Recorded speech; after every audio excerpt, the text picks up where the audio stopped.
जयंत पाटील साहेबांची सभा झाली त्यात असा आरोप करतात की देशात पक्ष चोरण्याची एक प्रथा सुरू झालेली आहे. आपण त्यांच्या या आरोपाकडे कशा पद्धतीने बघता? एक लक्षात घ्या, राजकीय पक्ष ही काही पुन्हा व्यक्तिगत कुटुंबाची खाजगी मालमत्ता असू शकत नाही. आपल्या देशामध्ये लोक भावनिक आहेत, त्यामुळे एखाद्या कुटुंबाबद्दलची वेगळ्या प्रकारची आत्मीयता आस्था निश्चितपणे तयार होते, त्याच्याबद्दल काही दुमत नाही. परंतु ही एक लोकतांत्रिक व्यवस्था आहे. देशामध्ये लोकशाही प्रक्रियेतून राजकीय पक्षाच्या वतीनं निवडणुका लढवल्या जातात आणि लोकशाही प्रक्रियेतून उमेदवार निवडून येतात आणि निवडून आलेले उमेदवार जे असतात ते लोकांचं प्रतिनिधित्व करतात. तसं राजकीय पक्षामध्ये त्या पक्षाचं नेतृत्व कुणी करावं हे त्या पक्षाच्या माध्यमातून निवडून आलेले लोकप्रतिनिधी, त्या पक्षाचे सक्रिय कार्यकर्ते, पदाधिकारी ह्या त्या पक्षाचं नेतृत्व कुणी करावे हे ठरवत असतात. आणि तसाच कायदा आहे, तसाच नियम आहे आणि तशीच व्यवस्था आपल्या लोकशाही प्रणालीमध्ये आहे. आणि त्याच्यामुळं कुणी पक्ष चोरण्याचा, पळवून नेण्याचा प्रश्न निर्माण होत नाही. त्या पक्षाच्या संदर्भामध्ये बहुतांश मेजॉरिटी कार्यकर्त्यांची आणि लोकप्रतिनिधींची काय भावना आहे याला सर्वाधिक प्राधान्य आणि महत्त्व असलं पाहिजे. त्यामुळे ते ज्याच्या बाजूने असेल ते लोकशाही लोकतांत्रिक प्रक्रिया मान्य करून जे लोकशाहीमध्ये काम करतात त्यांनी ती स्वीकारलं पाहिजे. पक्ष चोरण्याची आवश्यकता कुणालाही पडण्याची गरज नाही. तर दुसरीकडे निवडणूक आयोगाचा जोपर्यंत निकाल पूर्ण होत नाही तोपर्यंत आमचं चिन्ह गोठवू नये असं विनंती जी आहे ते शरद पवार गटाने केली आहे. कुठेतरी आता त्यांना लक्षात आले का की आता आपल्या हातून पक्ष आणि चिन्ह जाते? निश्चितपणे कसं आहे की बऱ्याच वेळेला म्हटलं जातं की हा पेपर आधीच फुटलेला आहे, अशा पद्धतीचं काही वक्तव्य सुद्धा आली. म्हणजे निकाल अगोदरच यांना माहीत झालेला आहे. एक गोष्ट लक्षात घ्या की त्या प्रश्नपत्रिकेतली उत्तरं जी आहेत ती अगोदर शिवसेनेच्या प्रकरणामध्ये काय प्रश्न आहेत आणि काय उत्तर आहेत आणि काय अपेक्षित आहे आणि काय कायद्यानं असलं पाहिजे, काय नियमात तरतुदी आहेत, ह्या त्या न्यायालयीन प्रक्रियेमध्ये सगळं लक्षात आलेलं आहे. त्यामुळं राष्ट्रवादीच्या बाबतीमध्ये 90% लोकप्रतिनिधी जे आहेत ते राष्ट्रवादी काँग्रेस पक्षाच्या अजितदादा पवार साहेबांच्या नेतृत्वामध्ये आहेत. 90% कार्यकर्ते, पदाधिकारी, सक्रिय कार्यकर्ते जे आहेत ते अजितदादा पवार साहेबांच्या नेतृत्वामध्ये आहेत. त्याच्यामध्ये अशा प्रत्येक मुद्द्याला जे आहे ते गुणांकन आहे आणि ते गुणांकन जे आहे त्या गुणांकनाच्या आधारे जे आहे ते निवडणूक आयोग निकाल देत असतो. आणि त्याच्यामुळं आम्हाला आत्मविश्वास आहे की आमच्याच बाजूनं निवडणूक आयोग निर्णय देईल. आम्हाला आत्मविश्वास वाटणं म्हणजे निकाल आधीच आम्हाला माहीत असणं असा जर अर्थ कोण काढत असेल तर ते दूधखोळेपणा आहे आणि वस्तुस्थिती नाकारण्यासारखं आहे. तुमच्याकडे जर तेवढ्या संख्येनं जर आमदार असतील, तेवढ्या संख्येनं लोकप्रतिनिधी निवडून आलेले तुमच्याकडे असतील, तेवढ्या संख्येनं कार्यकर्त्यांचे ॲफिडेव्हिट्स असतील आणि इतरही अजून काही अनुषंगिक बाबी जर तुमच्याकडे असतील तर नियमात सगळं असेल तर निश्चितपणे तुम्हाला अधिकार आहे सांगायचा.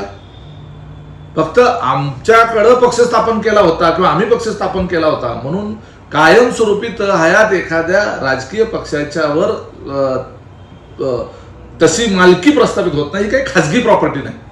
आपण बोलताना हे संस्थापक तुम्ही आठ म्हणून पक्ष तुमचा होत नाही असं बोलताय, एखाद्या कुटुंबाची मालकी असू शकत नाही असं म्हणताय की पवार कुटुंब किंवा शरद पवार साहेबांच्या नेतृत्वावर आपण प्रश्नचिन्ह उपस्थित करताना दिसत आहे. निवडणूक आयोगामध्ये देखील आज तोच मुद्दा उपस्थित झाला की त्यांची कार्यशैली जी आहे ती चुकीची आहे. ज्यांच्या नेतृत्वात आपण इतके वर्ष काम केलं असताना त्यांची कार्यशैली तुम्हाला चुकीची कशा पद्धतीने? एक लक्षात घ्या, त्याच्यामध्ये थेटपणे कार्यशैलीच्या बाबतीमध्ये आक्षेप नाहीयेत. पवार साहेबांची कार्यशैली किंवा त्यांचं महाराष्ट्राच्या करता, देशाच्या करताचं योगदान वादातीत आहे. विशेषतः कृषी क्षेत्राच्या करता, महिला संदर्भात, अल्पसंख्याकांच्या संदर्भात पवार साहेबांचं योगदान कुणीही नाकारणार नाही आणि नाकारूही नये, आम्ही नाकारत नाही.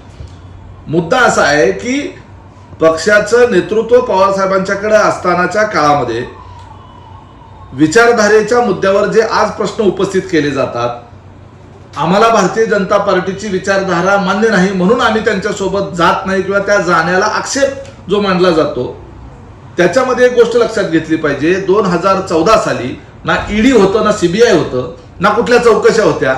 त्या काळामध्ये भारतीय जनता पार्टीला विनाशर्त, विनाअट पाठिंबा देण्यात आलेला होता. मग जी विचारधारा आम्हाला मान्य नाही, ज्या पुरोगामी विचारधारेचा आम्ही पुरस्कार करतोय, त्या पुरोगामी विचारधारेची आम्ही कसलीही तडजोड करायला आम्हाला चालणार नाही. तर मग भारतीय जनता पार्टी बरोबर 2014 साली पाठिंब्याचं त्या ठिकाणी घोषणा का करण्यात आली, हा प्रश्न संबंध महाराष्ट्रातल्या कार्यकर्त्यांमध्ये आहे, सर्व नेत्यांमध्ये आहे. याच्या संदर्भामध्ये अस्वस्थता राहणारच आहे ना. मग ज्या बाळासाहेब ठाकरेंनी पवार साहेबांना मैद्याचं पोतं म्हटलं, ज्या बाळासाहेब ठाकरेंनी खायला नाही पीठ, त्यांना कशाला पाहिजे विद्यापीठ, अशा पद्धतीचं मराठवाडा विद्यापीठाच्या नामांतराच्या प्रश्नावर पवार साहेबांनी जे निर्णय घेतला होता त्याची खिल्ली उडवत दलितांची कुचेष्टा केली, तशाच पद्धतीची भूमिका नंतरच्या काळात उद्धव ठाकरेंनी घेतली. सगळ्यात जास्त घाणेरड्या पद्धतीची टीका टिप्पणी जर कुणी केली असेल तर बाळासाहेब ठाकरे आणि उद्धव ठाकरेंनी केली. आणि मग त्या उद्धव ठाकरेंना महाराष्ट्राचा मुख्यमंत्री करण्याच्या करता तुम्ही सर्वस्व पणाला लावून त्या ठिकाणी निर्णय घेऊ शकता, हा प्रश्न कार्यकर्त्यांना पडणार नाही, हा प्रश्न नेत्यांना पडणार नाही, हा प्रश्न देशाच्या समोर येणार नाही.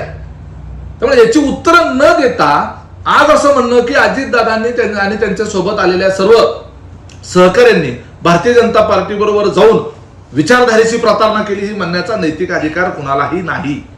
मुलगा मोठा झाला स्वतंत्र होतो, पण वेगळं घर बांधलं म्हणून बापाला घराबाहेर काढत नाही, अशा पद्धतीची टीका जयंत पाटील करतायत. त्यांना काय उत्तर? काय होतंय की जयंत पाटील साहेब खूप अभ्यासू नेते आहेत, पक्षाचं संघटनात्मक समज त्यांची अतिशय उत्तम आहे, परंतु लोकतांत्रिक प्रक्रियेमध्ये अशा पद्धतीच्या एखाद्या खासगी प्रॉपर्टीच्या बाबतीमध्ये, खासगी संपत्तीच्या बाबतीमध्ये, इस्टेटीच्या संदर्भामधली तुलना एखाद्या राजकीय पक्षाच्या भूमिकेच्या बाबतीमध्ये ते करू शकत नाहीत. राजकीय पक्ष हा लोकतांत्रिक व्यवस्थेचा एक भाग आहे, लोकशाही प्रक्रियेचा तो घटक आहे, आणि या पद्धतीची तुलना जी करण्याची अत्यंत चुकीच आहे. आणि आपण जर कौटुंबिक विचार जरी केला तरी सुद्धा माझे वडील ज्या वेळेला 70-72 वर्षाचे 75 वर्षाचे ज्या वेळेला होतात त्यावेळेला मला असं वाटतं की मी आता कर्तुकीला आलेलो आहे, वडिलांनी आता आयुष्यभर कष्ट केलं, एवढं सगळं साम्राज्य उभं केलं, आता वडिलांनी आराम केला पाहिजे, ही आपण वडिलांच्या प्रति प्रेमापोटी व्यक्त केलेली ती भावना असते. आपल्या वडिलांना घरातून बाहेर काढण्यासाठी, घरातच बसवण्यासाठी अशा पद्धतीची वक्तव्य नसतात.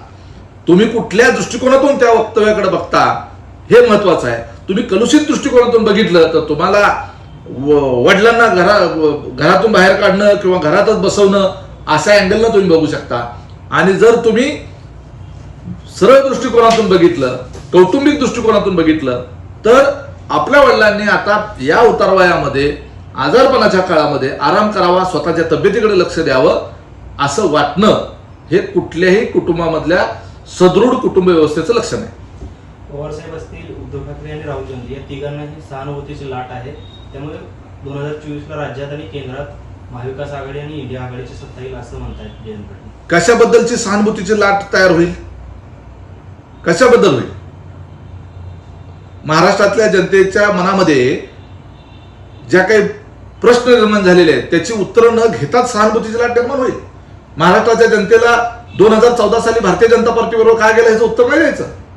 ज्या उद्धव ठाकरेंनी, ज्या बाळासाहेब ठाकरेंच्या पक्षाने आतापर्यंत अत्यंत घाणेरड्या भाषेमध्ये पवार साहेबांवर टीका केली, त्यांच्या बरोबर जाऊन सत्तेमध्ये बसतो, तो हिंदुत्ववादी विचाराचा, कट्टर हिंदुत्ववादी विचाराचा जो पक्ष आहे त्याचं नेतृत्व स्वीकारून आम्ही पक्षामध्ये त्यांच्याबरोबर सरकारमध्ये सामील होतो, ते का तुम्ही विचारधारेची प्रतारणा केली ह्याच्या प्रश्नाची उत्तरं न देताच ज्या काँग्रेस पक्षाने सीताराम केसरी काहीतरी त्यावेळेचे 84 वर्षाचे वयोवृद्ध त्यांना अध्यक्ष केलं आणि पवार साहेबांचा पराभव केला, पंतप्रधान पदाची पवार साहेबांची योग्यता असताना त्यांना देशाचं नेतृत्व करू दिलं नाही आणि पवार साहेबांना पक्ष सोडायची वेळ आणली, त्या काँग्रेस पक्षाबरोबर जाण्याच्या करता सहानुभूती कशातून निर्माण होणार?